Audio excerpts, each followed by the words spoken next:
Welcome to The Explainer, where we are about to break down one of the most chaotic diplomatic moments of the year.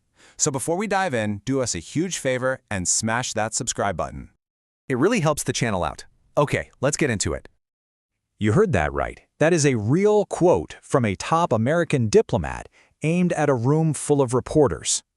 I mean, how does something like this even happen? Let's rewind the tape and break down this absolute diplomatic disaster.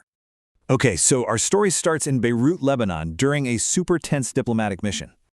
So here's the setup. You've got Tom Barrack, a U.S. envoy and a longtime close friend of Donald Trump. He's in Beirut for these really critical talks about disarming Hezbollah.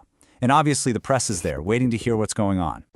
And this right here is where everything went completely off the rails. So, picture this. Journalists are all gathered at the presidential palace. They're expecting to question Barrack and his officials about these pretty sensitive talks. You know, standard operating procedure. Well, think again. They're suddenly told that the envoy, who's standing right there, isn't taking any questions at the moment. And just like that, the room absolutely erupts. This announcement just sparks total chaos, what Barrack himself later called a frenzy. So instead of trying to calm things down, Barrack gets up and starts lecturing the press, telling them that they're the problem and that they need to act civilized. So after this whole thing just exploded online, Barrack had to go into full-on damage control mode. In an interview, he basically said he was freaking out and felt like he had a little bit of a disaster on my hand.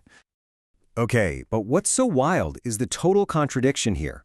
He told reporters to be civilized and kind, while at the very same time he was calling them animalistic. The irony is just, wow. He did eventually walk it back. He admitted the word animalistic was inappropriate and acknowledged, yeah, the media was just doing its job. He even said he should have been more tolerant himself. So this all brings up a pretty big question. Who exactly is Tom Barrack, and how did a real estate guy end up in a job like this? Well, his friendship with Donald Trump goes way, way back. Almost 40 years. We're talking real estate deals in the 80s, being a top fundraiser for the campaign, and even chairing the inauguration. And then you have this number, $70 million. That is the amount Barrack reportedly helped bail out Trump's son-in-law, Jared Kushner. So yeah, they're connected. And it's this deep, loyal connection that has critics asking if he's actually the right person for such a sensitive diplomatic job. Experts like Rami Khoury argue that envoys like Barrack are often chosen because they're loyal, not necessarily because they have tons of diplomatic experience. And that really gets to the heart of this whole debate. When you're representing a country on the world stage, what matters more, unquestioning loyalty or proven skill and expertise? What's your take? Loyalty or skill? Drop what you think in the comments below. We actually read them. And that's the whole story. For more explainers that break it all down, don't forget to like and subscribe. We'll see you next time.